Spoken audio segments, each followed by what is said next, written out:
The last sentence we were at was, where were we? Where is it? Okay. You see, the cruel queen sleeps in my beds every night and inspects them every morning. And if she finds a single wrinkle, even one as big as a pin, she will have me thrown in a dungeon. Come upstairs and I'll show you how to make beds. They went upstairs and Mrs. Piggle threw the covers clear off the foot of one of her own beds. Then she had Kitty help her make it, and when they finished, it was as smooth as the floor, no wrinkles. Mrs. Piggle said, the secret is to throw the covers way back. You simply cannot smooth up a bed because if you do, there might be a wrinkle down by the foot. And of course, the cruel queen will find it and then down into the dungeon. Mrs. Piggle took the bed all apart again and said, now, Kitty, you and Mary Lou make the bed while I tell the cruel queen you are ready for inspection. She went into the closet and shut the door. When she came out, just as Kitty and Mary Lou finished the bed, she was no longer Mrs. Piggle, but the wicked, haughty, cruel queen. On her head, she wore a glittering jeweled crown. Her hair hung down her back in deep waves. Around her shoulders, she had a purple fur trimmed robe, and her face, she wore a smile so cruel it made Kitty's teeth chatter. She stalked over to the bed and lay down. With her gold slippers, she felt the bottom of the bed. With her ringed fingers, she felt the top and the sides. She stood up and with her scepter, she pulled back the spread to see if the pillows were wrinkled. Everything was perfect. The cruel queen's face became convulsed with fury. She yelled, not a wrinkle, not a single lump. I am furious. But never fear, little slaves. My day will come and into the dungeon you will go. Come, my servants, we will go. Mrs. Piggle stalked into the closet. That was the beginning of Mrs. Piggle's friendship with the children. The next day, Mary Lou and Kitty's little brother Bobby and Bobby's friend Dickie went to Mrs. Piggle's for tea. And the next day they came and each brought someone else, and pretty soon...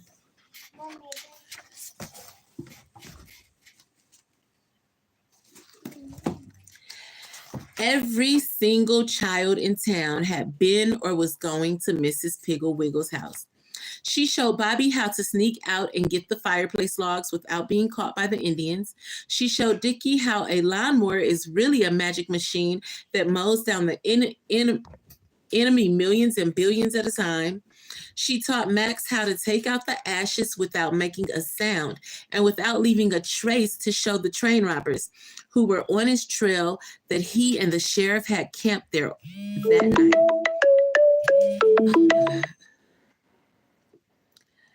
Mrs. Piggle certainly knew how to make work fun, and she also knew that there are certain kinds of work that children love to do, even though they do not know how very well, like painting and ironing, cooking, and carpentry.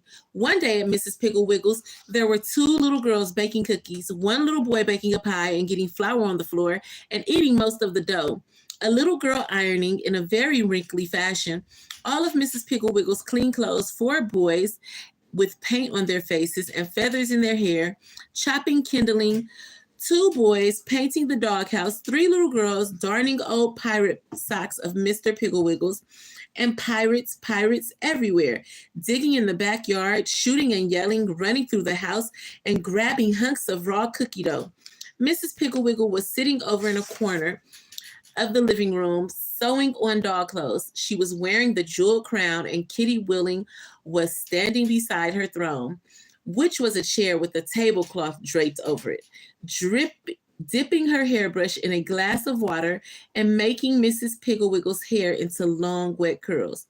Kitty said, Your Highness, shall I use the gold or the silver hairpins? Mrs. Piggle said, Oh, let's use the ones with the diamonds in them.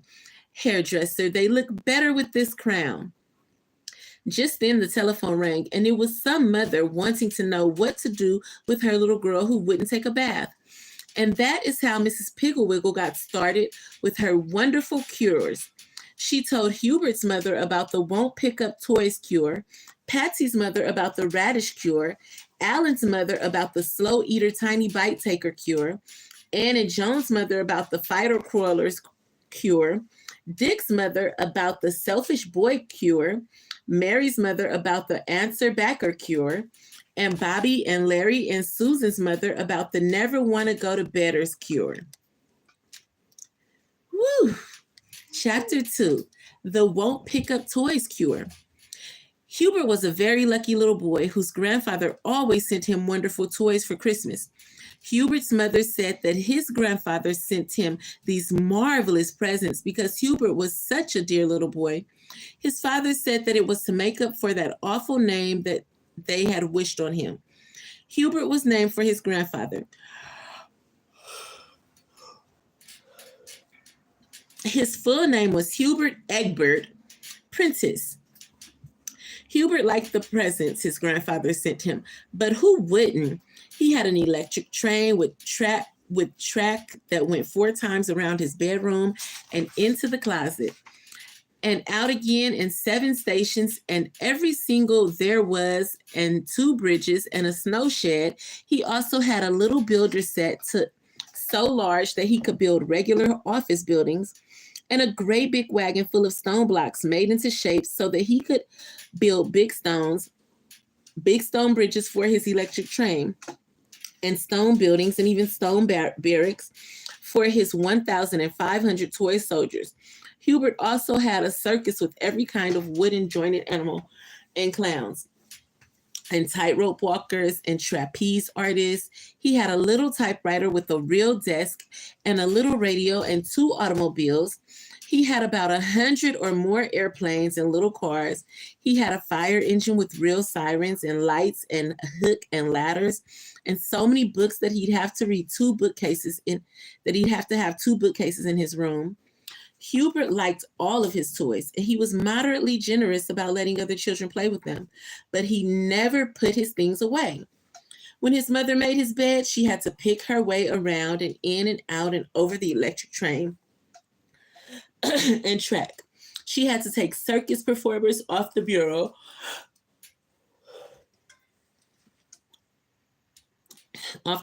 and the bedpost.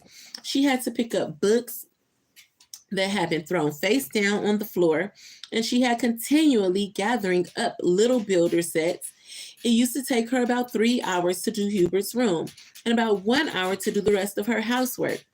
She would send Hubert up to put his toys away, but all he ever did was stuff them under the bed or into the closet.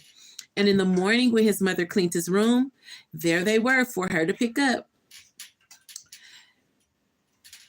Hey, said Tamim. Okay. Hey, Mirage. I don't know. Anyways, Mrs. Prentice was getting a little bored with this. Boo. One rainy Saturday, Hubert invited all of his little friends, please be still, all of his little friends to play up in his room. He had Dickie and Charlie and Billy and Tommy and Bobby. They got out every single toy that Hubert owns and played with them. And then, just before dinner, they all went home and left the mess. Hubert's mother didn't know a thing about this until the next morning. When she went in to make Hubert's bed, then she just stood in the doorway and looked. The electric train track went under the bed 5 times and under the bureau and under the chairs and around the desk and into the closet. All along the track were bridges and buildings of the stone blocks and whole towns built from little builder set. On the bed and under the bed and on the bureau were the circus tents. The animals, the clowns,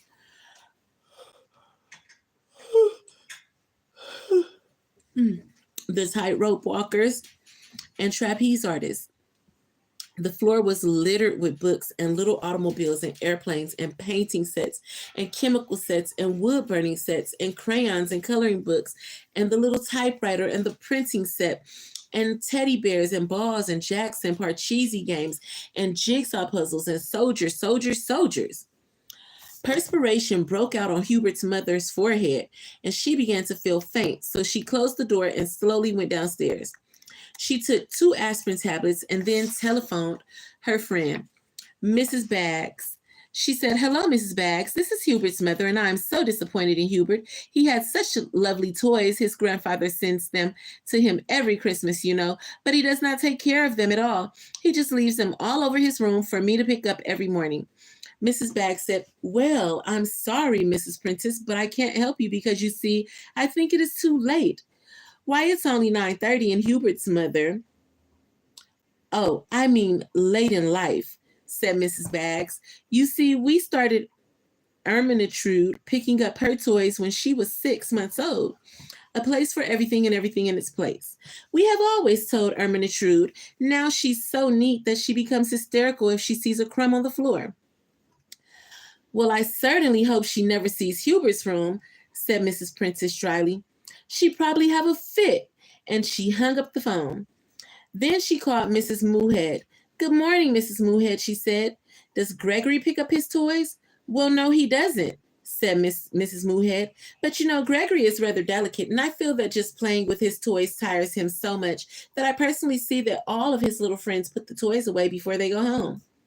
"That is a splendid idea," said Hubert's mother. "But I'm trying to train Hubert, not his playmates." "Well, of course, Hubert is very strong and healthy, but Gregory is intelligent," said Mrs. Moohead. "Is he?" said Mrs. Prentice crossly, because she resented this inference that her son was all brawn and no brain. "Oh dear," squealed Mrs. Moohead. "I think Gregory is running a temperature. I must go to him." She hung up the phone. Mrs. Prentice called Mrs. Grapple. "Hello, Marge," she said. "How's Susan?" Mrs. Grapple said, "I've spanked her 7 times since breakfast, and I just heard her crash, so she's probably getting ready for another. How's Hubert?" "That's what I called about," said Mrs. Prentice. "Can you suggest a way to make Hubert want to pick up his toys? His room looks like a toy store after an earthquake." "Why don't you call Mrs. Piggle? I have heard she is perfectly wonderful. All the children in town adore her, and she has a cure for everything. As soon as I spank Susan, I'm going to call her." Hubert's mother said, "Thank you very much, Marge. That is just what I'll do. I had forgotten about Mrs. Piggle, but I just know she can help." So she called Mrs. Piggle and said, "Mrs. Piggle, I hate to bother you, but you seem always to know what to do about children, and I'll confess that I don't know what to do to make Hubert put his toys away." Mrs. Piggle said, "Hubert is a sweet little boy with all of the wonderful toys that his grandfather sends him, isn't he?" Mrs. Prentice said, "Why, yes, but I didn't know that you knew him." "Oh, yes," said Mrs. Piggle. "Hubert and I are old friends. In fact, he is building an automobile in my backyard out of orange crates and empty tomato cans. Hubert is a very good carpenter." Hubert's mother thought of the 2 little automobiles with rubber tires, real horns, leather seats big enough for 2 boys, and lights that turned on with a switch that Hubert's grandfather had given him, and she wondered why in the world he would want to build an automobile out of old orange crates and tomato cans. She said, however, "So that is where he and Dickie go every afternoon. I certainly hope he behaves himself." "Oh, yes," said Mrs. Piggle. "We are all very fond of Hubert. But this problem of his toys, let me see." Mrs. Piggle was quiet for some time. Then she said, "I think that the best thing for you to use is my old-fashioned won't pick up toys cure. Starting now, don't pick up any of Hubert's toys. Don't make his bed. In fact, do not go into his room. When his room becomes so messy he can't get out of it, call me." Mrs. Piggle said goodbye and hung up the phone. Hubert's mother, looking very relieved, went gaily about her housework, baked a chocolate cake for dinner, and did not say a word to Hubert when he came home from 10 little boys and they all trailed upstairs to Hubert's room. The next morning, when Hubert came downstairs for breakfast, his mother noticed that he had a little pan of watercolor paint stuck in his hair, and his shirt had purple ink from the painting set on one shoulder. She said nothing but tripped upstairs after breakfast and quickly shut the doors of his room. The next morning, Hubert's mother had a little trouble shutting the door of his room, and she noticed that Hubert had circles under his eyes as though he had not slept very well. I'm about to stop in a minute because I'm getting tired, okay? The next morning, Hubert was very late coming downstairs, and before he opened his door, his mother heard a great clatter and scraping as though he were moving furniture. He had a little builder. Wait, where am I? He had a little builder boats stuck to his sweater and two paint pans in his hair. He was so sleepy he could barely keep his eyes open, and he had a red mark on one cheek. His mother looked at it closely and saw that it was the shape and size of one of the stone blocks. He must have slept with his head on one of the bridges. On the seventh day after Hubert's mother stopped putting away his toys, he did not come downstairs to breakfast at all. About 11 o'clock, his mother became worried and called up to Mrs. Piggle. She said, "Good morning, Mrs. Piggle. This is the seventh day, and the old-fashioned won't pick up toys. Cure and I am worried. Hubert has not come downstairs at all this morning." He's probably up there cleaning his room, huh? Mrs. Piggle said, "Let me see. The seventh day, it usually takes 10 days, but Hubert has so many toys, he would naturally be quicker." "Quicker at what?" asked Hubert's mother anxiously. "Quicker at getting trapped in his room," said Mrs. Piggle. "You see, the reason Hubert hasn't come downstairs is that he cannot get out of his room."